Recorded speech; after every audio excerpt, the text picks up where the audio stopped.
You're doing everything right. Clean diet, working out, tracking, and the scale hasn't moved in months. You're not undisciplined. You might be one of the most disciplined people in your life, but discipline applied to the wrong strategy doesn't produce results. Here are the 5 mistakes I see most often, even in people who are already trying hard. Here's what I want you to hear from me first, before I get into the mistakes. If you're stuck, it's usually not effort. It's usually strategy. You're applying valid principles too aggressively or in the wrong sequence. Cutting too many calories, doing too much cardio, tracking so obsessively that you're stressed all day. Every one of these mistakes has a specific mechanism for why it fails and a specific fix. So let's walk through them. Quick context, I'm not a doctor. I'm a functional nutrition coach who's watched a lot of disciplined people spend months making these mistakes. When they fix 1 or 2 of them, the weight starts moving again within weeks. So let's dive in. Mistake number 1, chronic undereating. Here's what happens when you sustain a big caloric deficit for months. Your HPA axis, your stress response system, activates. Cortisol goes up, which drives visceral fat storage, which drives muscle loss, which triggers metabolic adaptation. Your body slows down to defend the little fuel you're giving it. Every single one of those effects opposes weight loss, which means the harder you cut, the harder it gets. Here's some signals that you're in this. Cold hands and feet, fatigue that keeps getting worse, cycles of restriction followed by binges, feeling worse the harder you try. And here's the fix. Eat at maintenance for 2 weeks. Signal safety to your body. Then reintroduce a moderate deficit, 300 to 500 calories max. Never sustain a caloric intake below 1500 to 1800 calories for most active adults. Cortisol goes down,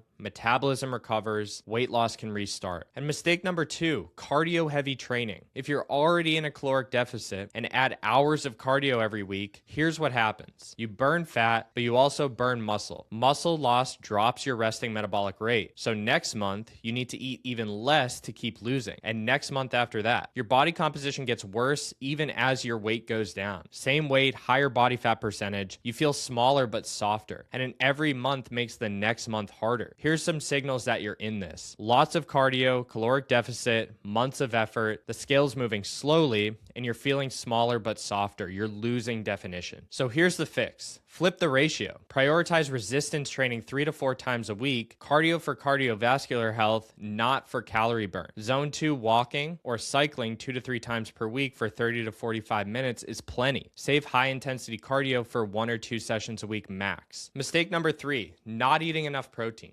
Protein does 3 things nothing else does. It has the highest thermic effect. Your body burns 20 to 30% of protein calories just digesting it. Highest satiety per calorie, you feel fuller on fewer calories, and it's required to preserve muscle during a deficit. Underconsume protein, and you get the opposite of all 3. Lower spontaneous energy burn, more hunger, muscle loss. Every one of those makes body composition harder. There's an AJCN study where the same calorie deficit, but a higher protein group lost more fat and gained more muscle than the lower protein group. Same calories with a completely different result. So here's the fix. 0.8 to 1 gram per pound of your goal body weight. Spread across 4 meals, 30 to 40 grams of each. It's non-negotiable. And mistake number 4, ignoring sleep. Sleep deprivation elevates cortisol, drops insulin sensitivity by 20 to 25%. It increases ghrelin, your hunger hormone, drops leptin, your fullness hormone. Every one of those directly opposes weight loss. There's a study where people had the same caloric deficit, but the sleep-deprived group lost 55% less fat and more muscle than the well-rested group. 1 week of 5-hour nights can reverse months of dietary work. So here's the fix. Consistent sleep. Room temperature between 65 and 68 degrees. No screens 30 minutes before bed. Morning sunlight with 30 minutes of waking. This is a non-negotiable if you're serious about body composition. Mistake number 5. This one's subtle. Tracking obsession, creating a cortisol load. Tracking calories, macros, weight, body composition. These are all useful tools. For some people, they're the difference between progress and no progress. But for other people, obsessive tracking becomes a chronic psychological stressor. Anxiety around every meal, compulsive scale checking, feelings of failure when the number doesn't move daily. Life feels smaller because of the tracking. That psychological stress produces the same cortisol elevation as physical stress. Ironically, the tool that should make weight loss easier is now making it harder. harder. Some people thrive on tracking. For other people, tracking has become a stress source. So here's the fix I recommend. I found that about half the population does better cutting out certain foods rather than tracking calories and macros just due to the stress tracking creates. You have to find a way to eat the right quality and quantity of food, and for some people, tracking makes that more of a chore, which leads to poor adherence over time. If you're someone who's tried tracking and it's been challenging to stick with, try just eating lean meats, lots of veggies, fruit, and some potatoes for 30 days. You'll probably end up looking and feeling better than you have stressfully tracking every macro you put in your body. So there's the 5 mistakes. Look at your own life and ask which ones apply. Chronic undereating, cardio heavy training, protein underconsumption, sleep neglect, tracking difficulty. Most people have 2 or 3 of these in play.